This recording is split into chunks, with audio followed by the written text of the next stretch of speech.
Já, velkomin að Rauða borðinu á Samstöðinni klukkan 8. Þá var það sagðar fréttir. Hjá mér María Lilja og Laufey Líndal.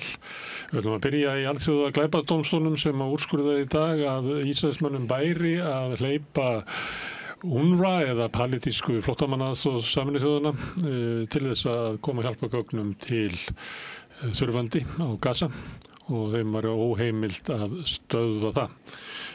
Ísraelsmenn brugðust við eins og þeir gera vanalega og sögðu svona Já.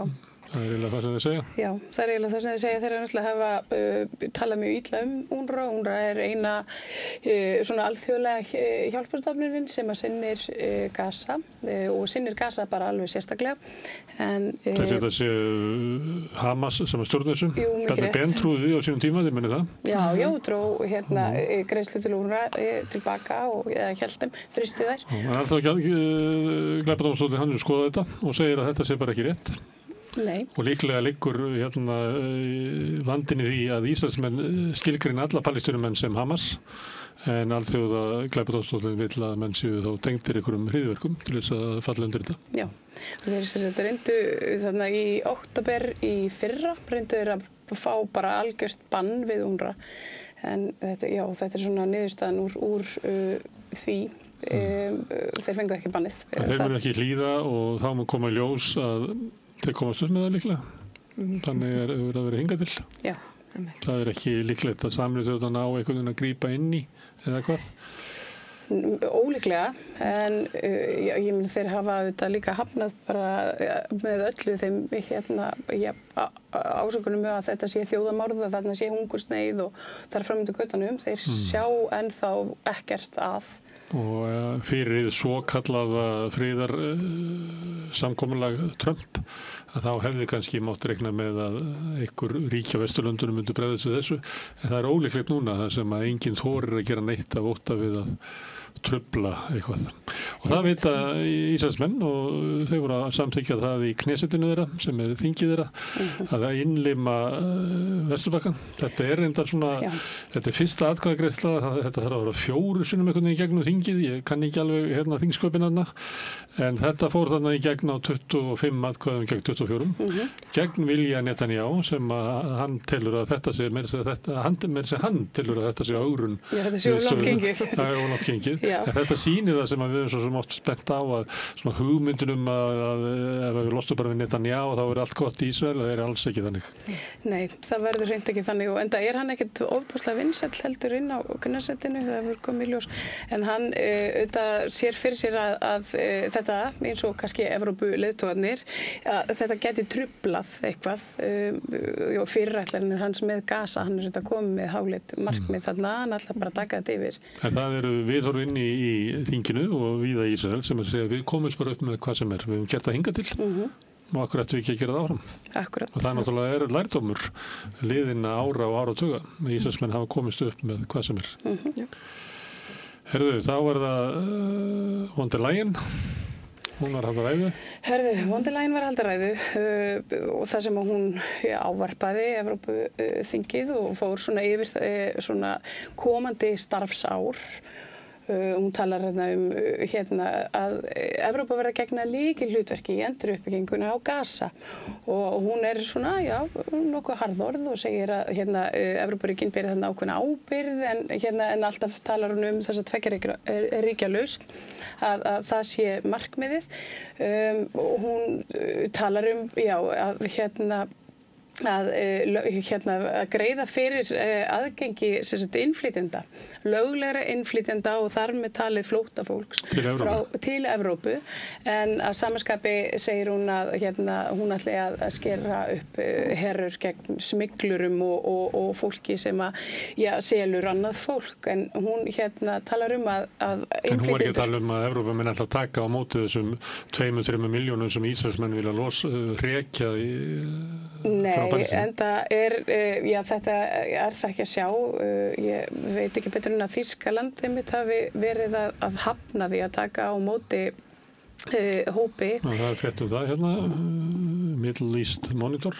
Já, þetta voru einhvers 20 börn og Þýskaland svona þvertók fyrir að taka á móti þessu börnum í gegnum Tyrkland en það fylgir nú ekki sögunni hvers vegna, en þeim fannst ekki næg ástæða til þess að svona, hjálpa til, eins og Vondilaginn var þó að kalla eftir. Þessi börn var ekki í vanda. Herðu, við erum með eina frétt í viðbót frá þessum slóðum. Já. Þetta svolítið áhugavert mál. Það þessi Michael Eisenberg sem að Netanyahu setur núna yfir þessari, hvað ég var að kalla þessi stefnu, svona yfir stefnu mótanda í málefnum Gaza í rauninni. Hann þetta hefur verið sett saman, Tony Blair hefur verið nefndur í þessu samhengi og annað. Hann Arabaþjóðirnar vilja hann ekki, hann ólíklegt að hann verði þar. Nei, en þetta stjórnin sem Trump allar að leiða, þetta stjórnarformaður Gaza. Og já, þó þetta stjórnarformaður Gaza einmitt, það nokkuð vel á orðið komist. Þessi maður hann bara mjög pró-Ísrael og hann ísraelskur að uppruna, hann nú fæddur í New York hins vegar og hann mun koma til að vera með svona mikla harðlínustefnu, hann synir hans eru í innrásarhernum og hann hefur talað að það verði að beita svona blóðugum og viðbjóðslegum aðferðum við að ná Gaza á vald í Ísrael. Þannig að þetta ekki beint í takt við friðarstefnuna sem á að... Ljómar ekki eins og friðarleitan, sko. Nei. Þá skulum við fara upp í Hvalfjörð. Vilhjálmur Birgisson formaður verkalýðsfélagsins á Akranesi og hann hefur áhyggjur. Það var bilun í Norðuról, þannig að álbræðsla þar verður keyrð á hálfu afli í marga mánuði, það tekur að keyra við. Og það líka búið að boða samdrátt í framleiðslunni í hinni verksmiðjunni, járnbleitiverksmiðjunni. Já, þetta ekki sama málið. Nei, það út af markaðsstöðu. Það eru eigandinn sem umverulega kínverska ríkið í járnbleitinu, ætlar að draga úr framleiðslu í Noregi og Íslandi til þess að halda upp í verði. Það eins og vantar ekkert að álverið gott, það bilun þarna í verksmiðjunni. Og Vilhjálmur setur þetta í samhengi við önnur áföll eins og Bakka á Húsavík sem búin að loka vegna þess að það var ekki rekstrargrundvöllur fyrir því og svo Play sem hætti að fljúga af því það var ekki rekstrargrundvöllur fyrir því. Þannig hann að tala að það þurfi eitthvað að fara að breytast í þessum atvinnuhorfum. Þessi biluna því að það viðtal við Rauðaborðið við fólk sem að gerði heimildamynd álverið upp í Hvalfirði. Það Ragnheiður Þorgrímsdóttir bóndi á Kúludalsá og hefur verið að benda á að hann hafi verið lekið út mengun árum saman, flúormengun og drepi hestana sína. Og ég ræði þarna við Barða Guðmundsson og Hrafnhildi Gunnarsdóttur sem að gerðu heimildamyndina Bóndinn og verksmiðjan. Í þessu viðtali kemur fram að verksmiðjan þarna í Norðurál eldgömul. Hún var flutt inn og hún hafði verið í starfrækt í Þýskalandi en verið flutt inn svona, ég segi ekki sem brotajárn en svona eitthvað sem orðið svolítið gamalt. Þannig að þetta svona enn eitt dæmið svona brotajárn í íslenskri framleiðslu frá Nóri í íslenskri framleiðslu. Ég held að þessi dæmi að Íslendingar teygja sig æði langt við að laða hingað að orkufrekan iðnað. Þeir gefa mikið eftir bæði í mengunarvörnum eins og þarna kemur fram og líka ýmis svona gæði og það hefur aldrei verið hægt að þessi verksmiðja hefur sjálf eftirlit með menguninni sem að hún hefur. Þannig var aldrei hægt að vera þrengjaði. Þannig að ég skýt þessu bara inn að menn ætti ekki að vera hissa þótt að bíl eitthvað þarna. Þetta náttúrulega alvarlegt mál að það kemur svona hvert áfallið á fætur öðru. Konráð S. Guðjónsson sem einu sinni var hagfræðingur viðskiptaráðs var síðan aðstoðarmaður Bjarna Ben, hann var í sjónvarpinu í kvöld að fara svona yfir þessa stöðu og hann var að meta þetta upp á svona 1% samdrátt í landsframleiðslu og þú tekur þetta allt saman að þá þetta svona töluvert áfall. Því munið að þegar vorum að tala gjaldþrot Play það var það, þetta nú ekkert svo mikið og sem Bakka, þetta ekki svona mikið. En þegar þetta svona safna saman að þá fer þetta að verða svolítið mikið og hérna frétt frá MBL sem Landsvirkjun að meta hvað árið þetta hefur og það er náttúrulega bakki skildi eftir töluvert mikið rafmagni og það er augljóst að járnblendið ætla ekki að nota eins mikið og áður og síðan bætist við hérna norðurár og líklega þetta þannig að skaðinn dettur yfir á Landsvirkjun því það er einhver bílun að þá er það svona eitthvað sem þú ræður ekki við að þá er hægt að draga úr kaupunum en annars er þessi fyrirtæki yfirleitt búin að kaupa fram í tímann. Hvað þýðingu hefur þetta til dæmis bara fyrir eins og vind, raf, orkuverin þannig? Ég meina þetta kannski að hugsa það og sérstaklega ef að járnblendið er til lengri tíma og ég held að bakka sér til lengri tíma en núna ætla menn að hlaupa til og reyna að koma þar gagnaverum til þess að koma orkunni út. Þannig að vandamálið núna er alveg öfugt það sem er búið að vera að segja okkur núna undanfarið 3, 4, 5, 6 ár. Það er raunverulega allt mikið orku. Þannig að nú þarf bara að finna einhverja kaupendur af henni. Þannig að það og þetta verður ábyggilega eftir að leita umræðuna næstu dögum og vikum vont ástand í atvinnulífinu eins og sagt er. Það birtist meðal annars í því að í Morgunblaðinu að það var umræða á þingi innviðagjalda og skemmtiferðaskip og það kemur að ýmsar hafnir hafa sagt að það sé fyrir séð, ég næði ekki alveg hvort það sé raunverulega að skip hafi hætt við að koma eða að það sé hægt að sjá fram á að bókanir séu minni en það er alltaf uggur að svo sé og innviðagjaldið er 2.500 krónur á farþega á sólarhring sem að skemmtiferðaskipið þurfa að borga og þetta er talið að leiði til þess að þau komum bara ekki farið þá bara til Noregs eða eitthvað og fjármálaráðherra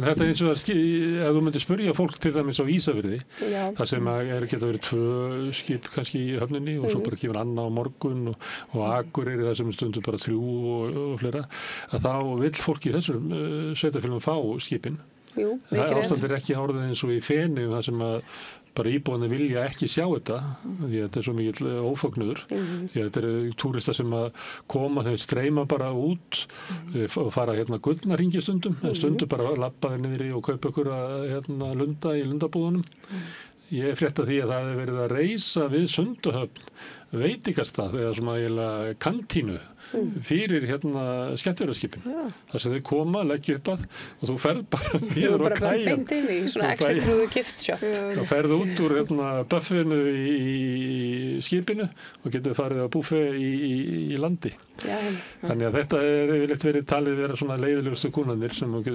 ferðamennir því að þeir skilja ekkert eftir sig koma líka svo margir í einu komið 600 manns í einu oftast eldri borgarar ég hef heyrt umræðu það er sjúkrahús og Ísafirði verður var við það er hvert skipti sem ekki með skipa þá koma kannski 3 eða 4 sem að þurfa að fara í eitthvað tekk en þarna að vera að tala það og fjármálaráðherra taldi að það væri kannski verið óbratt þetta er ákvörðun úr fyrri ríkisstjórn þetta er ekki ákvörðun þessar ríkisstjórnar þetta er rosaleg mengun sem fylgir þessu og talaði að ætti kannski að lækka um 20% sem að í staðin fyrir 2500 2000 veit það ekki Ég veit ekki, en það er alveg ljóst að ég mun eins og flestir pólitíkar sem tala, þá er innviðir hér brostnir og ég mun að það verður að sækja einhvers staðar. Já, það er margt búið að tala það árum saman að ferðaþjónustan verða að greiða eitthvað fyrir þá notkun sem að túristanir hafa á innviðum okkar. En þetta var svolítið stemming á mokkanum að vera að tala svona skattahækkanir og gjöld ýmiss konar. Hérna kemur og bílana, þá setja vörugjald á bensínbíla til þess að flýta fyrir orkuskiptum og þá er mættur einhver sem rekur bílalegu fyrir túrista og segir að túristarnir þeir treyst ekki í rafmagnsbílum og þess vegna sé þetta álag á okkar þjónustu og það verður miklu minna að gera í okkur og moggin var alveg fullur af fulltrúum fyrirtækja að kvarta yfir svona einhverju gjaldtöku en þetta er gjaldtaka sem kemur verst við kannski þá efnaminni Íslendinga þar að segja fólk á gömlum bensínbílum þú veist, gömlum Jarisum vörugjaldi leggst á nýja bíla það leggst á nýja bíla þannig að þá ef þetta gengi eftir ykkar kenning að það myndi hækka verð á gömlum bensíndruslum að ég er ekki viss um það að vörugjald á nýjum bílum að hækki verði niður eftir öllu þá getur það þýðir þetta er ekki svona fátækra skattur. Nei, það eins og ef það er hækkað bensinnið til þess að greiða fyrir að það sem að rafmagni borgar ekki á vegunum, að það er klárlega svona stéttaskattur og það er meðal annars það sem að gulvestungar eruðu brjálaðir yfir í Frakklandi á sínum tíma. Það er ósanngjörn orkuskipti. Já, en ég sá að þetta ætti að flýta einmitt fyrir orkuskiptum og þetta er með þessu ætluðu líka að niðurgreiða eftir, það ekki, rafmagnsbílana. Þeir fá ekki vörugjaldi, það eru bensínbílarnir. Það er verið að reyna að verðstýra, það er í tísku í dag, gett í leikskólanum, en nú er verið að reyna að verðstýra ykkur til þess að kaupa rafmagn frekar en hitt. Ég held að skjótin inn frétta, það eru fleiri 100 kröfur og líklegt á óeðlegum greiðslum verið rift. Þetta er nú bara svona rútínu frétta af Play, gjaldrútinu, en að því við vorum að tala svona lokanir á fyrirtækjum. En Viðskiptablaðið bendir á að þrátt fyrir þessa lokun þá hefur álverið aldrei verið hærra. En það sem er athyglisvert við þessa frétt er að fréttin það að Norðurál hafi þurft að loka annarri línunni sinni af leitið til hækkunar álveri. Þú getur keypt það svona fram í tíman. Það var hækkað 1% álverið í heiminum við þessa frétt. Já, við bílunina. Já. En það segir ekki mikilvægi þessa fyrirtækis. Þeir eru ekki með 1% á heimsmarkaði eða 2% af því að alltaf bara loka helmingnum. Heldur segir þetta svolítið svona hvernig markaðurinn hegðar sér alltaf. Hann hegðar sér alltaf eins og geðsjúklingur. Hann tekur góðum fréttum allt og vel og tekur slæmum fréttum allt og illa. Þannig að við erum farin að sjá mynstur í þessu sko. Já, þetta var, þú talar að það var einhver farin að, einhver í Breitlandi var farin að tala að það var svona fyrirhruns. Það var eitthvað svona stemning. Það var Bank of England, bara það var ekki bara einhver í Englandi. Það var ekki bara einhver, það var bara Englandsbanki mitt. Það var ekki meira minna, en það er einmitt, það er svona svolítið tilfinningi sem að maður fær að heyra einmitt af þessum lokunum og hækkunum og þetta er svona, það læðist að maður er svona óþægilegu grunur að hér sé eitthvað stórt úr leiðinni. Englandsbanki sagði svona, þetta lyktar eins og 2008. Akkurat. Það er svolítið málið. Við finnum lyktina líka. Heimildin er með ágætisfrétt og bendir á það að Loðnuvinnslan sem er samvinnufyrirtæki og þess vegna verður alltaf nóg atvinna á Fáskrúðsfirði, þess að það er í eigu bæjarbúa sama á Sauðárkróki, þannig að þarna er ekki kvótinn seldur í burtu, að þau eru í gríðarlegum fjárfestingum þrátt fyrir veiðigjöldin og kannski rímar ekki alveg við vælið í sumum í Eyjum og meira segja í Reykjavík líka. Og það er talandi svona gott gengi að Baltasar Kormákur, hann á fyrirtæki sem á síðan alls konar fyrirtæki. Hann á 100% í fyrirtæki sem á hlut í Reykjavík Studios og hinn og þessu. Hann var að greiða sér $500 milljarð í arð. Það er svolítið það er vel í lagt. Vel í lagt fyrir einn mann. Og út úr kvikmyndabransa sem ég fór að skoða þetta. Getum við ekki farið að búa til eitthvað bíó? Ég fór að skoða þetta vegna þess að hann fékk úthlutað lóðir og setti það inn í annað fyrirtæki, í byggingafyrirtæki og ég get ekki séð að þetta sé arður þaðan frá. Heldur allt saman úr bíóinu. Herðu, uppáhaldstétt allra eru flugvélarstjórar. Það verður fresta fundi til 10 í fyrramálið. Erfitt að sjá hvort það verði eitthvað úr þessu verkfalli eða ekki, en það er alltaf frestað. En ef að það slitnar upp úr sem að ég myndi halda að veri líklegra, það myndi slitna upp úr í fyrramálið og þá verða verkfall bæði á föstudag og laugardag. Já. Ég ætla að veiða það ef að það er búið upp á það. Herðu, hérna er frétt úr sænska dagblaðinu að SAP hafi dottið í lukkupottin og segir sýnir svolítið aðra mynda þessu Úkraínustríði sem er náttúrulega það eru alls konar fólk að græða ógeðslega eins og settir. Þetta er svolítið flott fréttamennska. Þetta SAP hafi dottið í lukkupottin. Því að ég var búin að lesa fréttir að þessu máli að það hefði verið handsalaður þessi samningur um 100 til 150 þotur. Akkurat, en þessi vinkill er auðvitað, hann er kannski svo mikilvægasti. Þetta er hvatinn. Það eru ákveðin hvati á mörgum í Evrópu sem er núna ekki hægt að treysta á því að kaupa, en núna verða Evrópa að safna öllu peningunum og Trump sé fram á að kaupi alltaf sér, en það eru margir í Evrópu sem segja að þá verðum við að búa til okkar eigin vopnaðinnað og þetta verður bara mesti aukningi. Við vorum með fréttamönnum um daginn frá viðskiptablaðinu í Danmörku, Børsen, þar sem var eitthvað svona vopnaráðstefna og það var allt vitlaust. Og þeir sögðu þar að það er augljóslega, þú veist, hvert peningarnir eru að leita, þeir eru að leita í vopnin. Og hver á Saab, það er Wallenberg fjölskyldan, ríkasta fólk í Svíþjóð. Það er oft þannig að það er ríkasta fólki sem dettur í lögumótuna. Það er svo skrítið. En Dagens Nyheter bendir á eitt að þetta heitir JAS, þessar þotur sem að Saab býr til. Að það er mjög ólíklegt að þær muni hjálpa Úkraínumönnum því það verði ekkert komnar. Eða það liggur við að segja vonandi verður stríð ekki í gangi þegar það verður loksins búið að framleiða þessar vélar. Almáttugur, já. Þannig að sömuleyti er þetta, ég veit ekki alveg hvað þetta er, því að ef það verður samið frið þá verður öllu líkitur samið einhvern veginn að það verði takmörkuð hernaðaruppbygging á þessu svæði, ég myndi halda það fylgir oft, þannig að þá verður kannski ekkert að þessu. Talandi möguleika á frið, Guardian var með frétt sem að er svolítið merkileg að Zelenski, að Trump laði til að það er bara að frysta landamæri þar sem að vílínan er, sem að myndi því að Rússar hefðu fengið 20% af Úkraínu eða svo. Þetta er ekkert ólíkt því sem er að gera Gaza. Já, en þetta verður alltaf verið algjör svona no hjá Úkraínu, við gefum ekkert land eftir. Og sama Evrópumenn hafa tekið undir það að mér bara alls ekki gerast að Rússar og Putin ef hann alveg sagt, fái neinn ávinning af þessu stríði. En þarna segir, tekur Zelenski undir það og segir þetta sem mögulegt samkomulag, eða svona málamiðlun. Það sem er á baku þetta menn er velta fyrir þessu ákvörðun segir þetta og hann er líklega að segja þetta að því að Rússar mun aldrei samþykkja þetta. Það sé það er ekkert á leiðinni inn í friðarsamningar, þannig að það er svona, hann er að segja þetta bara fyrir Trump, en ekki tilgang. Ég kann ekki að meta það, en ég held að hann hefur sagt þetta áður, að veri möguleiki að gefa eftir, en svo kemur hann 2-3 dögum seinna og segir að það kom ekki til greina að gefa eftir land. Ég ætla að sýna ykkur kort af mögulegri flugleið Putin ef hann fer á fund í Budapest. Vanalega myndi að fljúga í gegnum Hvíta-Rússland og þar inn í Pólland og svo niður til Budapest, en þeir alltaf handtaka hann ef hann gerir það. Og ekki fyrir henni gegnum Úkraínu og hann getur heldur ekki farið í gegnum Svartahafið og komið upp í gegnum Búlgaríu eða Rúmeníu, þeir myndu handtaka líka. Þannig að þetta er leiðin sem hann þarf að fara. Vanalega það geta svona 2 tíma fljúga á milli, en þessi leið mun taka rúma 5 tíma ef hann fer, að þá þarf hann að fara alveg út í Kaspíahafið.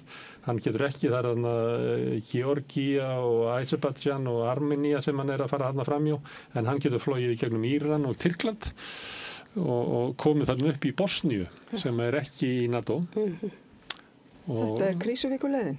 Krísuvíkurleiðin. Þá getur eitthvað sagt, betur okkur er Bosníu ekki í NATO? Kannski, ég veit ekki. Af hverju er Bosníu ekki í NATO? Eða Evrópusambandinu? Já, það er til dæmis Orbán í Ungverjalandi, hann hefur sagt okkur við að tala að taka Úkraínu inn í NATO þegar við erum ekki svona ræða við Bosníu, hefur hann sagt. En þetta er nú svona, ég skýt einni frétt sem að tengi svona stressinu í Evrópu. Þetta er úr Spiegel.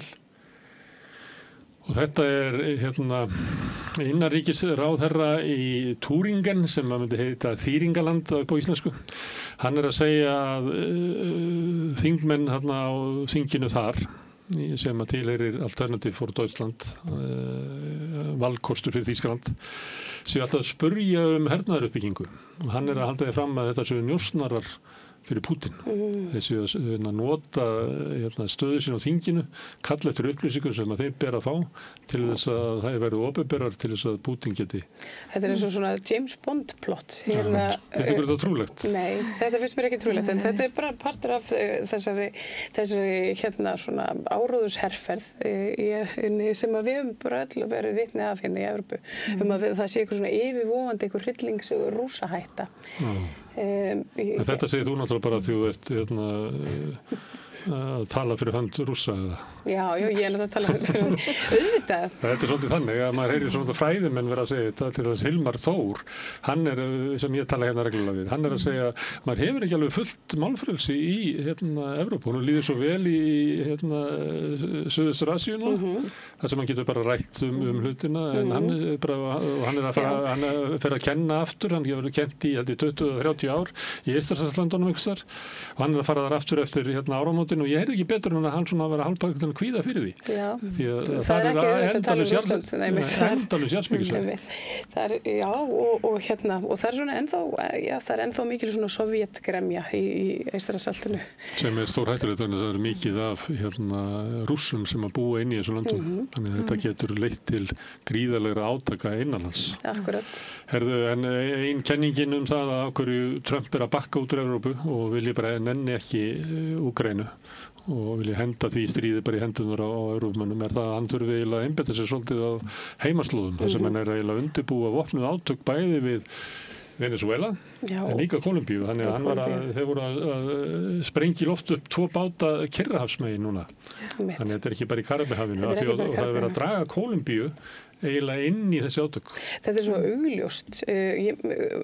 Forsætisráðherra Kólumbíu, hann kemur hann fram og eiginlega bara svona ullar á Trump í ræðu sinni og hans friðar umleitanir og gerir lítið úr honum frekar og einhvern veginn fyrir viki þá svona poppar hann upp sem helsti óvinur Bandaríkjanna og er allt í einu orðin flæktur í einhver svona eiturlyfjakartell og að þeirra sögn og núna einmitt þeir verða að draga hann inn í þetta eiturlyfjastríð. Við vorum með frétt frá Kólumbíu daginn, það sem að ég sagði með þetta að honum var nær að vekja athygli þessa vitleysings á sér því að nú kallar hann það yfir, nú eru þeir í með mjög erfiðum deilum tolla, það er verið að sprengja upp kólumbíska báta og hann er eiginlega komið með forsetan bara í siktið. Við minnum stundum á það að John Bolton ráðlagði íslensku stjórnvöldum ekki vekja athygli Trump á ykkur, ekki vekja athygli á ykkur. Og það Kólumbía er kannski dæmi það af hverju það er. Það er náttúrulega líka skelfilegt í samhengi við það sem hefur verið að gerast inn í Bandaríkjunum.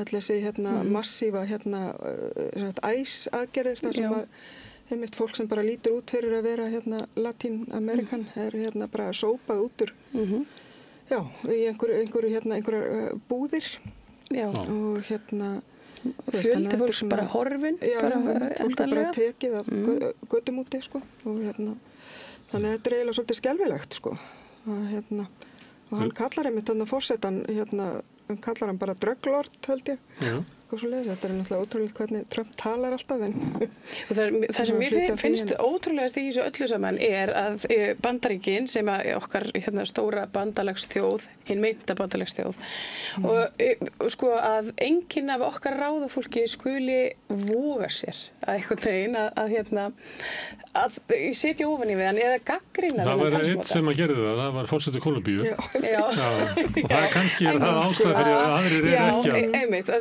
ég veit ekki, þessum er ég ekki forseti ég geti ekki setið á mér ég myndi senda honum fingurinn það er stundum sagt í ykkur svona að það er alltaf viðbrögð þess nummer 2 sem að skipta í máli því að ef einn stígur fram og ögrar búlínum þannig að lemu búlínan en ef að einhver annar myndi standa upp að þá væri möguleiki á að stoppa þetta. Já, mér finnst bara ótrúlegt að við sem að tala bandarísk stjórnvöld en þó sem bara eitthvað voða kósi í vinaþjóð þegar hún Já. Það er náttúrulega einhverju sérfræðingar frá Sameinuðu þjóðunum sem kölluðu náttúrulega þessar aðgerðir, sprengingarnar á bátunum sem bara ólöglegar aftökur í raun og veru Þetta er bara stríðsglæpir. Þetta er það bara.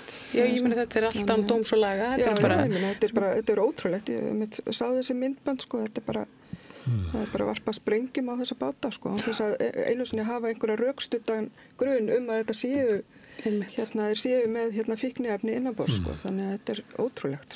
Herðu, Kveikur í gær var með umfjöllun ólöglegar veðmálasíður sem eru ólöglegar hér en það er náttúrulega svo allt í internetinu þá bara flæðir þetta yfir þannig að ég sé ekki alveg þetta var svona umfjöllun og það var verið að tala við einhverja sérfræðinga sem höfðu verið að skoða þetta og þau verið áætlað svona magnið að þessu og fleira og það var eitt svona undirtónn í þessum sérfræðingum sem var skrítinn sem að þau voru alltaf að segja að lausnin væri eiginlega að lögleiða þetta hérna á Íslandi og það eru náttúrulega kröfur sem hafa komið frá viðskiptaráði og öðrum fleirum þannig að mér fannst í þessari úttekt þótt að sko umfjöllun vandamáli væri sko mikilvægt að þá voru þessir erlendu sérfræðingar augljóslega allir einhvern veginn töluðu bara eins og viðskiptaráð að lausnin væri það að hætta að reyna að hætta að banna þetta eða úthluta leyfunum bara til góðgerða samtaka og þeirra sem að nota hagnaðin í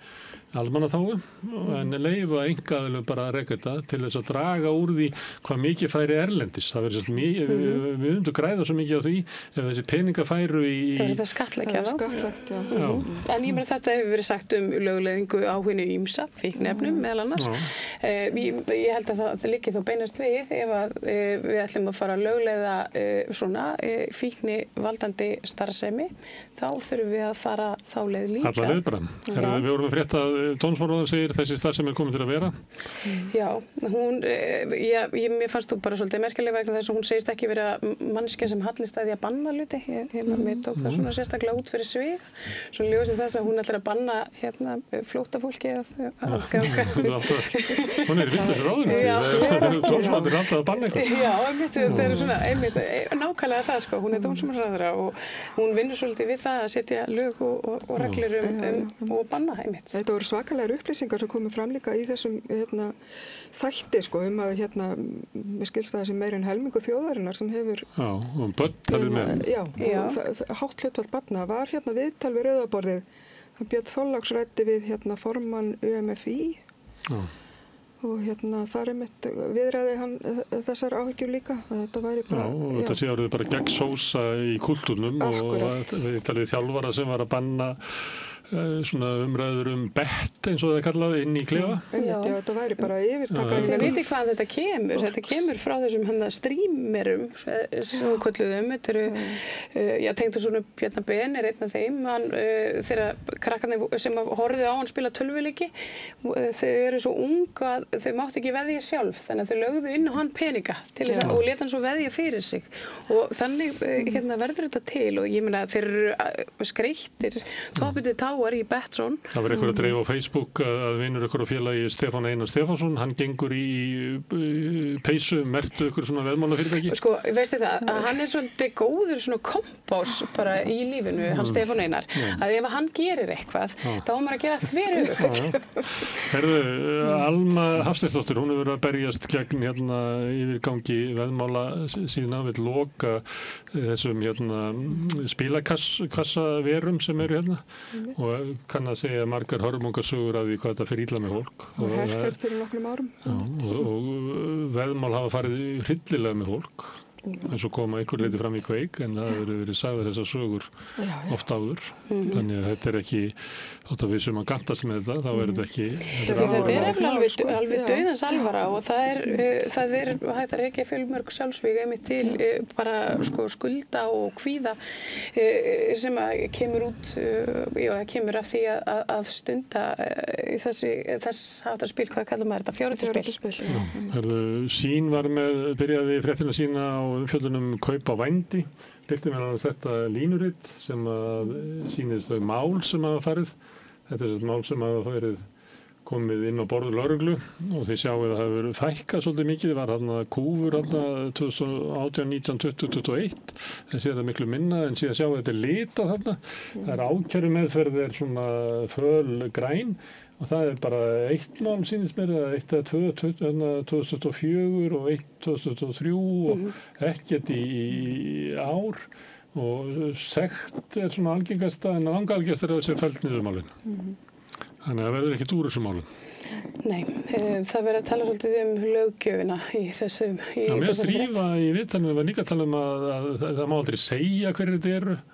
Þú veist, það er eitthvað svona, hvað heitir þetta? Nafnleynd eða svona... Gerenda meðvirkni. Já. Já, sumir segja það. Það sem að Drífa talaði hún talaði þessar handtökur eða kærur sem að hafa orðið núna undanfæri, ég held að sé á Norðurlandi, þar sem að konur í kynlífsþjónustu hafa verið að auglýsa þjónustuna sína inn á einhverju vefsíðu. Þær eru kærðar og Þú kallar þetta kynlífsþjónustu frekar að vendi? Sko, kynlífsverkafólk sem að vill vera í kynlífsþjónustu, það kýs það og ef þú ert að auglýsa þjónustuna þína þá það kynlífsþjónusta hljómar er eitthvað sem er ekki ólöglegt. Svo er vændi meira svona, þú veist að talaði vændi sem er svona, vændi hljómar er svo ólöglegt, kynlífsþjónusta eitthvað sem er kannski gert með samþykki beggja aðila. Þetta er flókið en sænska leiðin það er lögbrot að kaupa sér kynlífsþjónustu. Já, en ekki selja hana. Það er nefnilega málið. Já, kannski er þetta tengt umræðu kvennafrídaginn sem er. Það er svona mörg svona mál sem að tengist þeim málum öllum. Ég veit ekki hvort að Ólafur Steffensen steig inn í deiluna leikskólana og hann talar að það sé vera að refsa foreldrum fyrir vonda rekstrarstöðu leikskólana og borgi sér refsa foreldrum. Svolítið annar úr samlónum sá ég á Facebook. Hann talar svolítið eins og Drífa og Halla Gunnar sem voru á sunnudaginn hjá okkur og BSRB hefur talað svona líka. Sigurður Ingibjörg kom í þátt í okkur og talaði. Ég held enga síður að punktur Sólveigar Önnu og Eflingar sé ansi mikilvægur þarna inn í þetta samtal að við séum bara búin að búa til einhvers konar kerfi sem að þreytir starfsfólk lægslaunaða starfsfólkið. Má ekki bara auka ráða fleiri. Það var náttúrulega, ég man það mitt þegar að það var stytt vinnuvikan þarna fyrir einhverjum árum. Þá náttúrulega einmitt voru flestir sem geta lagt saman 2 og 2 sem að voru að benda á að þetta náttúrulega gengur ekki upp þegar kemur að leikskólamálum. Vegna þess að ekki nema þú gerir eitthvað ekki nema einmitt af því að þetta mátti ekki kosta neitt. Það er dellu hugmyndin. Það var náttúrulega ef þú leggur af stað með það þá springur þetta í andlitið á þér í stóru leiðinni. Og það er nefnilega einmitt það sem hefur gerst, þannig að ég svona svolítið vil rekja þetta þangað. Hvað sér María, vildur þú ræða eitthvað meira vændið það? Nei, en mér fannst mér svolítið áhugavert að setja þetta í samhengi við orð dómsmálaráðherra boð og bönn. Þannig að mér finnst bara hún veit ekki banna vændi? Já, mér kynlífsþjónustu. Já, mér finnst bara líka beinast við að hún bara lögleiði hér yfir ýmsa. En í Kópavogi, þar er bæjarskrifstofur og þar er banna að hengja upp auglýsingar kvennafrídaginn. Eða kvennaverkfallið fyrir því. Er það bara kvennafrídagurinn eða er það almennt allar auglýsingar? Þetta er röng frétt Þetta er úr Mogganum. Pælið í Mogganum. Þetta er kvennaverkfall Þeir muni söguna bak kvennafríið 75 að það var samkomulag við hægri sinnaðar konur að þetta mátti geta verkfall. Moggin er ennþá stendur með þessu að þetta þótti það sé auglýsir kvennaverkfall. Það heitir þetta kvennafrí. Akkurat. Þetta var tekið niður. Veitum við eitthvað af hverju? Ég held að þetta er bara það komið eitthvað svona menningarstríð til Íslands. Það er allt orðið svo heitt. En af hverju á bæjarskrifstofu Kópavogs? Er það eitthvað? Það er ræður Sjálfstæðisflokkur í ríkjum. Og hann vill ekki þetta sé verið eitthvað kommunista áróður upp á veggi á mér. Og kvennabaráttan er bara Halla hann að hinum megin við þau að tala um má og það er bara, það þrengir af sjálfstæðismönnum í Kópavogi. Ég vildi bara heyra þig segja það, En heimildin var með svona, er að velta sig fyrir sér og er að tala við 2 undanvillinga, er þetta ekki kallað það? Eða það sem að skipta skoðun. Þetta eru, þeir segja að það hafa verið alveg upp á mjög umskiptingar, það eru alveg upp á vinstri heimilum og einhvern veginn fengur svo nóg af óginu sem fengur þar í öll mál. Þannig að þau ákveða að verða últra hægri menn. Er þetta ekki bara eitthvað svona dæmigerð uppreist? Eitthvað svona, ég ætla ekki að fara sömu leið og mamma og pabbi. Mótþróa þrjóska. Hver er konan þarna?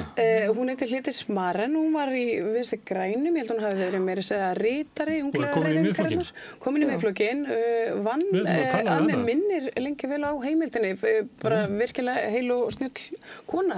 Sem er náttúrulega svolítið vók kirkja heimildin. Hún er það. En ég veit ekki, er það frétt í sjálfu sér að einhverjir tveir einstaklingar af vinstri heimilum séu komin í Miðflokkinn? Veit ekki, ég held að sko brottfalli sé nefnilega aðeins stærra hinum megin, sko. Menn ekki eftir Woody Allen myndinni, ég veit ekki hvað það með ég vitni Woody Allen, en Woody Allen myndinni það sem var svona með svona demokrata fjölskylda, svo allt innu mætir sko sonurinn sem var svo efnilegur og þau voru svo ánægð með, mætir bara í blazerjakka og röndóttu bindi eins og repúblíkanar klæða sig og fer að messa yfir þeim, en það var bara ekki friður í kvöldurumóðu, það var að messa yfir þeim einhvers hægri áróður og þeim leitt ekki á þetta og Snorri Másson minnum við alltaf á þetta. En svo kemur í ljós í myndinni að þetta var bara heilaæxli, þannig að það var bara lagað og hann var bara venjulegur aftur. Já, þetta er anti-Vogue-vírusinn. Já, einmitt, þetta getur verið heilavírus.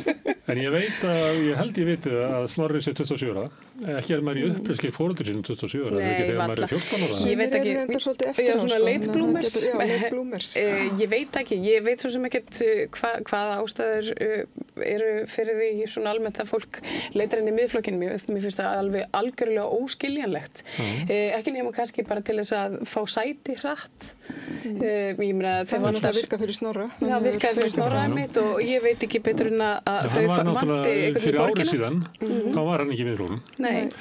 Það kemur svo Viðskiptablaðið hefur eftir honum, hann mætti í eitthvað þessum podcastum og sagði að Rún Vestrannar siðmenningar vofir yfir og þá er hann að tala það sé Snorri hann er að vera að tala svona útskiptin, þetta er svona stærsta samkynning hægrisins að það sé eiginlega skipulögð útskipting á fólki að það sé að vera að flytja inn múslima á Vesturlönd til þess að grafa undan vestræni yfirburðamenningu og gera okkur að aumingjum og þeir nota Vogue líka til að gera okkur að aumingjum vegna þess að þeir alltaf ná yfir og hann talar bara svona eins og þeir öfgafylstu í Bandaríkjunum. Já, mér finnst alltaf þetta svolítið ótrúlegt að heyra fólk sem að ég hefði nú alveg talið vera nokkuð klárt í kollinum apa upp einhverja svona, ég veit ekki, einhverja svona þrástöðum, svona rasíska hægrinu í Bandaríkjunum.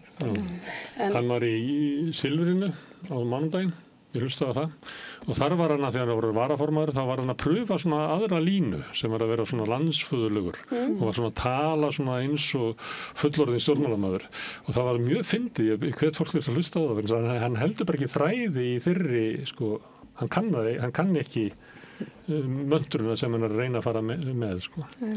Herðu, en ég fekk gest í Rauðaborðið til þess að koma og ræða við mig af því að Snorri og reyndar fleiri hafa alltaf verið að segja sko að líffræðilega eru kynin bara 2 og ég fekk Arnar Pálsson sem er prófessor í lífupplýsingafræði við háskólann til þess að svara þessu, það líffræðilega eru kynin bara 2 og þá kemur náttúrulega ljós að þetta með að kynin séu 2 er bara svona tvíhyggja mannsins hugmynd sem hefur reynt að tróða upp á náttúruna og náttúran bara kannast ekki við þessa kenningu. Þannig að ef þetta á að slá vopnin úr höndunum á öllum að því að segja hvað eru kynin mörg líffræðilega, að þá er það bara kynin eru æði mörg líffræðilega, það er bara þannig.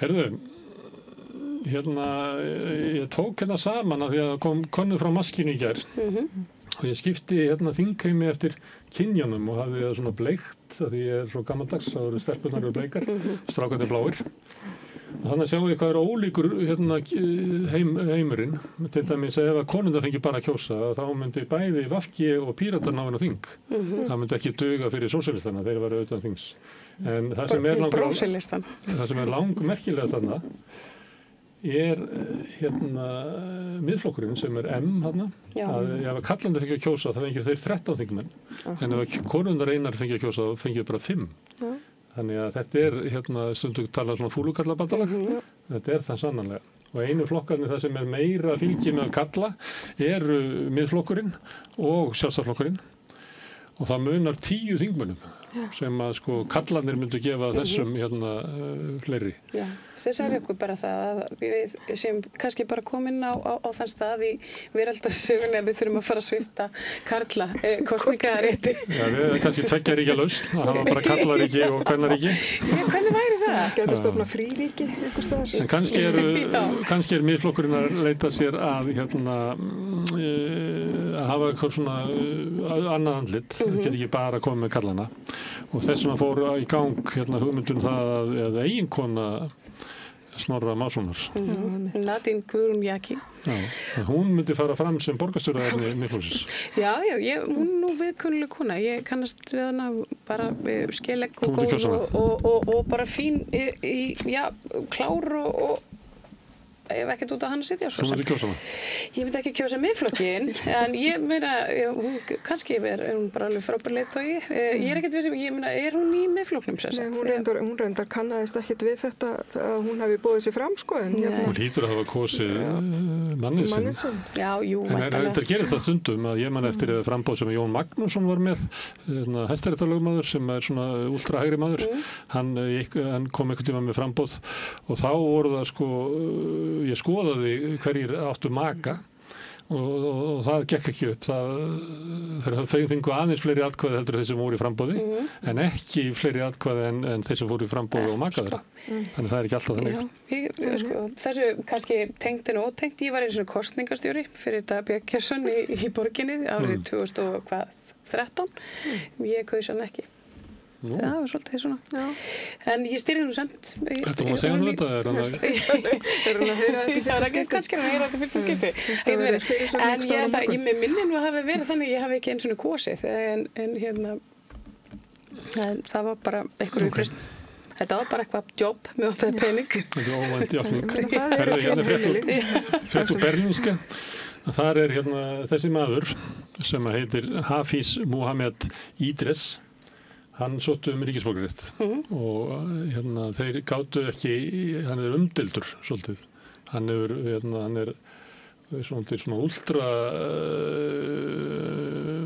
íslamisti eða svona í orðri og þetta er vandamáli í Danmörku hvað að gera við svona mann því að þú mátt í lýðræðislegu samfélagi þá máttu tala fyrir byltingu og fleira, þú mátt bara ekki framkvæma byltingu, þú mátt tala fyrir því að konur eigi ekki að fá kosningarétt og svona, ég held að hann hef ekki verið að gera það, hann var bara að tala að ég held að haldið því fram að þeir sem eru múslimar megi hafa í sínum einkamálum að láta sín lög gilda en það sem að tengi samfélaginu, þetta er svona sjónarmið sem er víða, þetta er líka til í Bandaríkjunum á kristnumönnum í Bandaríkjunum.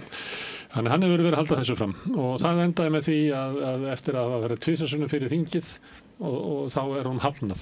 Og það er sem að viðast athyglisvert þetta því að þetta er líka svona á Íslandi þá getur sótt fyrir þingið en maður sér aldrei umsóknir af þeim sem eru hafnaðar þannig þetta er alltaf svona höss á bak við tjöldin. Þannig mér finnst að Íslendingar ættu að taka þetta upp á þinginu að segja bara frá því að þessi sóttu og þessir fá útlutað og þessir fá ekki útlutað og þetta er ástæðan fyrir því. Finnst þú það ekki? Jú, mér finnst það. Ég væri til að heyra einmitt ástæðunar fyrir sumum og sumum veitingum ríkisborgararéttar hér og eins hvers vegna það hafna. Ég held að síðast hefur við sagt frá því að það var einn frá Palestínu, ég vissi af þó nokkurum sem að sóttu og þar fram til göttunum. Það var svona, það voru margir Íslendingar sem hefðu haft svona tvöfalt ríkisfang. Ég tala reglulega við mann frá Sýrlandi sem hefur margsinnis sóttum og ekki fengið og miðað við hans sögu sem hann segir mér það skiljið ekki. Ég reyndi að hafa samband við alla sem að sátu í allsherjarnefnd. Þeir bara svara ekki svona erindum. Mér finnst það bara alveg hreint ótrúlegt að ég meina þetta eru örfá hræður sem sækja kannski hvað þetta eru 20 mann sem að fá yfirleitt. Þetta eru örugglega ekki fleiri en 100 sem sækja í hvert skipti og það eru svona ákveðnar svona reglur. Þú þarft að hafa búið hérna í ákveðin langan tíma og þú þarft að vera með atvinnu, rekstur eða í fastri vinnu og þar fram til götunum. Þannig að ég skil nú bara ekki hvers vegna við veitum ekki bara allir þessu fólki ríkisfang. Ég skoðaði fyrir nokkrum árum, kannski 4-5 árum, að þá sýndi sem Íslendingar veiti kannski svona 50 af því þá með við fjölda við það sem að Norðurlandaþjóðirnar gera. Þannig við erum bara ekki að veita fólki ríkisborgararétt nema bara í undantekningartilfellum með við hvað aðra þjóðir gera. Herðu, Bjarni Ben, hann segir að Elon Musk vil endilega fá reðursafnið. Hann hefur svo hrifinn af því, hann kom til Íslands og þetta er eina sem hann mann eftir. Hvenær kom Elon Musk til Íslands? ekki, ég man ekki Þú voru að spila bjalla. Þeir voru eitthvað að spjalla saman og reðurstefnu kom til tals og þá kemur í ljós að Elon Musk mjög hrifinn að því. Ríkir menn og reður tákn eru náttúrulega hérna. Já, hann náttúrulega svolítið þar svona, hann svona, svona vill vera svona Iron Man. Þeir hafa margir byggt sér sitt eigið reður tákn svona hér og þar í heiminum. Talandi svona karlmennsku, ég sagði ykkur frá hérna demokrataflokkur, hann þarf að ná okkur svona nýju andliti og það verið að gagnrýna hann ná ekki til svona blue collars fólk eins og þau talaðum í Bandaríkjunum sem eru sagt, blue collar og white collar, það eru skrifstofufólk og svo þeir sem eru að vinna svona með höndunum, það eru iðnaðarmenn og fleiri inn í þeim og það þurfa að mæta með frambjóður sem að hérna, það fólk tengir við og ég tók dæmi af Graham Plattner sem að hérna þannig að mynda honum og talaði meðal annars að þeir verið að leita eitthvað sem væri með tattoo eitthvað svona kemur ekki ljós að eitt tattoo í honum að koma honum í algjör vandræði sko og það kallaði ég með myndaði hérna svona myndinaði, ég var svona óskýra myndinar af því hann ekki vilja sína þetta hann þess að tattúra svona hauskup á sig og þetta það kallað Totenkopf og hérna merki sem að nasistandi notuðu og hann segir þetta ekki að hafa hugmyndum að þetta væri eitthvað nazistamerki hann hafi verið hérna í Króatíu 2007 hljómaði svona eins og hann hafi verið á fyllir í og bara vaknað með þetta þegar hann hafi bent á þetta á vegnum hann hjá kallinu sem var að tattúra og hann kannast því við þetta en hann semst í vandræðum með þetta mitt þetta klassík að hérna fasistar með fasistamerki vil ekki kannast við að vera með fasistamerki. Þetta náttúrulega demokrati og hann ekki beint í svona Trump-liðinu. En þá sem er frambjóðandi Republikanaflokksins í New York, hann númer 3 í öllum skoðanakönnunum á eftir hérna Mamdani sem fulltrúi demokrata og svo Cuomo sem óháður frambjóðandi upprunalega demokrati. Hann heitir Curtis Silva sem og það gengur alltaf með þessa rauðu húfu. Og hvað held þessi rauða húa tákni? Þetta eitthvað svona skærulega húa eitthvað. Já, en málið það hann stofnaði hérna, miðjan 8. áratuginn svona, ef við kallaði svona vendarenglarnir sem að fóru í neðara lestinnar, kannski svo skjöldur Íslands og ætlaði að verja fólk fyrir ofbeldi. Þeir eru ungar til að muna eftir myndinni Dead Wish með Charles Bronson. Sem var svona mann sem að það var óvaldalíður sem braust inn til hans og drap konun hans og nauðgaði henni og hann fór og sneri hérna fullur af heift og setti hérna mynt í sokk og byrjaði að lemja með því og enda með að hann fekk sér skotvopn og byrjaði að skjóta og í þessu andrúmi þá stofnaði Curtis Silva þessa vendarengla þessum alltaf ennþá með þessa rauðu húfu. En hann var sem sagt þarna inni í podcasti hjá, hann heitir Katsi Matidis sem á marga hérna, stórmarkaði í New York en eins og margir svona frægir menn vilja líka vera með podcast og vera svona áberandi. Og hann hægri sinnaður mjög þessi hérna, Katsi Matidis og hann segir að þú verður að draga þig tilbaka annars fáum við kommunista hérna og það náttúrulega verið að ganga mjög hart að Curtis Silva af því að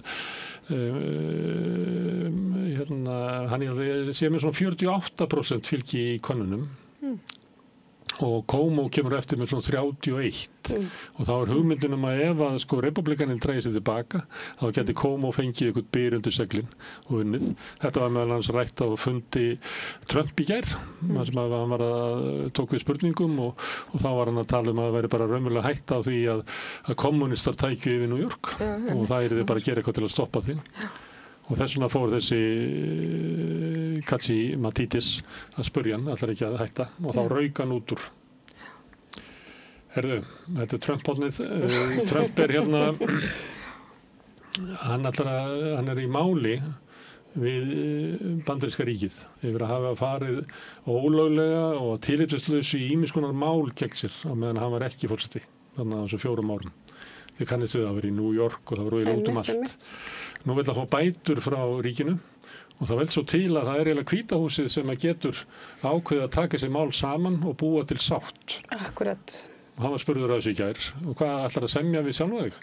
Já, ég bara í þessari stöðu, sagði hann, en ef ég fæ mikið pening þá ætla ég að gefa það allt í hérna góðgerðarmál. Já, þó það. En hvað kallar hann góðgerðamál? Það er spurning. Já, ég er alveg viss að það er til þess að Trump góðgerðafélagið. Já, það hlýtur að vera til. Herðu, þetta er úr pressunni á Grænlandi. Þar er forsætisráðherra okkar í heimsókn á forsætisráðherra Grænlands sem heitir Jens Friðrik Nielsen. Og þau eru að tala þarna aukið samstarf. Ég held að allir Íslendingar séu hlindir því að það verði sem allra mest samstarf við Grænlendinga. Þeir þurfa ofta að fljúga alla leið til Kaupmanna hennar eftir svona bara venjulegri heilbrigðisþjónustu og annað slíkt. Það er nú styttra að fara hingað. Já. Eða ekki? Jú, það held ég. En hún talaði nú eitthvað svona varnar það er nefnilega gallinn, sko. Það er gallinn að öll umræða fer í það. Utan að það er skelfilega dýrt að fljúga yfir til Grænlands, þannig að það myndi kannski liðka eitthvað til Já, ef hún getur lagað það. Já, ef það er þess búið til eitthvað, svona einhver leggur sem er verið að nota eitthvað reglulega, þá lækkar verðið. Herðu, Morgunblaðið með fréttum að þetta var stöðu sem er komin í bankana út af dómnum sem að féll. Þannig að allir bankarnir dregið að sér hendur og eru ekki að veita lán, ekki verðtryggð lán út af óvissu. Og það er verið að tala um að þurfum við að endurmeta allt greiðslumatið og þarframandi götunum. Einn kostulöfta fréttin er hérna í Mogganum. Það er fangavörðustall fógtir úri. Þetta er þannig að það var stólið úri að fanga og það kemst svo kvittur að annar fangi hafi stólið í. Og úr þessu var hnífstungumál og ýmis mál sem við höfum heyrt um að hálfgjör óöld búin að vera í heila viku á Litla-Hrauni. Kemur ekki ljós að það var fangavörður sem stal úrinu? Það var fangavörðurinn sem stendur á baki við allan þannig óskunda sem hefur borist af Litla-Hrauni. Já, ég er ekki hissa. Og þetta var úr sem að kostaði marga milljónir. Gott ef ekki 20 milljóna. Já. Það er eitthvað sem ég hefur aldrei skilið. Það er úr sem kostar mikið. Ég tekja eftir að það er svolítið í tísku. Mér finnst menn vera svolítið að flagga dýrum úrum. Það er aldrei, það er eiginlega talandi, ég held að banki, Englandsbanki hafi líka verið að hugsa það. Það er að menn eru að flagga úri, þá er eitthvað að fara að reyna. Herðu, það er frétt um Stefán Magnússon sem að rak ég held að vera matbúr Garðabæjar og eitthvað svona fancy stað í Garðabæ með miklum bravör, var svolítið í fréttunum að þótti vinsæll og hann fór á hausinn og hann borgaði ekki skattinn og hann þarf að borga yfir 200 milljónir í sekt en mun fara í fangilsi í 15 mánuði. Já. Og ég fór að reikna það er svona 13,4 milljónir á mánuði sem hann fær fyrir að setja inn í. Dásalegt. 440 skall á dag. Ég myndi alveg setja inn í fyrir það. Myndur þú gera það? Já. Frekar að borga? Já. Ekki taka úrið með. Ég myndi ekki taka úrið með það. Ekki að þessi vallar. Herðu, Morgunblaðið er með frétt að það sé verið að hlera síma. Já. Og það er að langstæstu leyti að fíkniefnabrot. Það er í 117 tilfellum. Ég tók þetta nú með fyrir þig, María, þegar þú ert á móti því að löggan hafi þessi heimild til þess að hlera. Það verður nú fínt að fá svona nánari útlæsningu á því hvaða, ég meina til hvers allar þessar hleranir leiddu. Ég meina, leiddu þær til sakfellinga í einhverju tilfellum, komu þær í veg fyrir glæpi. Nei, ég ætla sko að bölva mér upp á að svo hafi ekki verið. Þú ætlar að fullir það þótt þú hafir ekki hugmynd um það? Já. Ok, það er alltaf ákveðin stíl. Herðu, það er hryllilegt mál á Selfossi, það sem hefur búið að vera að kveikja í blokk þegar við séum þessar fréttir. Það hefur þrisvar sem hefur kveikt í þessar blokk, niður í geymslu og eitthvað fleira. Og það hefur kveikt annars þar í bænum. Það er komið í ljós, það er líka grunnur að það sé kona sem að gera þetta. Já, þetta er brennivargur, einhver. Já, og megi rekja uppafið til vinslita í blokkinni þar sem að hún fór og kveikti í verustað vinkonunnar sinnar eða fyrirverandi vinkonunnar sinnar. Ég sagði það var nú einhver reiði svona í samfélaginu þarna vegna þess að hún var ekki sett í kærsluvarðhald en hún hafi svona ítrekkað kveikt í eftir að uppkomst. Já, og það er náttúrulega fólki sem býr þarna er hrætt. Já, skiljanlega, þetta er stórhættulegt. Það vakti athygli hversu auðvelt var að ræna þessum djásnum úr Louvre og við ræddum það eitthvað. Í gær. Já, maður fannst það eitthvað svona hlægilegt. Þetta er forstöðukona öryggismála í Louvre og hún er að svara fréttabörnum það hvernig standa á þessu. ástæðan svo að það bara búið að vera svo mikil niðurskurður að við erum með þjóðvarnakerfi frá því 1914 eitthvað svona, eiginlega það sem voru að segja þið getið ekki bara skorið niður alls þar í samfélaginu ef þið haldið að gerist ekkert. Nei, stytting vinnuvikunnar og eitthvað svona. Já, ekki það, snýr ekki öryggismyndavélarnar öfugt. Það var algjörðsklúður. Ég veit ekki hvort það var út af niðurskurði. Nei, ég er ekki viss. Það var bara einn maður hérna á Vappi sem að þjóðarnir áttu auðvöld með að svona, þeir ógnu honum bara. Já, ég segi bara verðið þeim að góðu. Ég vona bara að þeir eru gott ævikvöld. Það nýtist þeim vel. Þú heldur með þeim eins og þetta sé Ocean 11. Já, ég bara svona svolítið. Ég sé þetta fyrir mig svona eins og eitthvað svona róa hattar. Heldur þið gefið fátökum? Vona það. Ég held ekki. Ég held að sé að ræna þessu sendir af einhverjum auðmanni sem ætlar að geyma þetta ofan í kjallaranum hjá sér. Já, það væri nú alveg typist. Þannig eru margir Þetta er auðvitað auðmenn sem eiga eftir að enda með þetta. Ég held að það sé nokkuð ljóst, þeir eru eftir að kaupa þetta. Það er verið að vara við í frönsku plössunni, þá verið að halda því fram að það að brjóta niður eins og ég var að halda fram að myndu verið að gera því þetta er svo gríðarlega mikið að steinum í þessu. Að þá sér maður að það er eiginlega svona skilaboð í öllum frönskum miðlunum að það borgar sig ekki strákar, það borgar sig ekki, þeir eru svo hræddir að það verði gert. Það verður að telja þjófana ofan að því að gera þetta. Þetta voru fréttir kvöldsins, María og Laufey, kæra þakkir, framundan er Rauðaborðið, ég bendi þeim á sem eru að horfa á okkur á Facebook eða á YouTube að þið verða að finna nýtt streymi fyrir Rauðaborðið, en ef þú ert að horfa á í sjónvarpinu eða hlustu í útvarpinu þá áttu engar áhyggjur að hafa, Rauðaborðið er hér rétt handa við hornið. Kvennaverkfall 24. október. Taktu daginn frá. Kvennaverkfall í 50 ár, 1975 til 2025.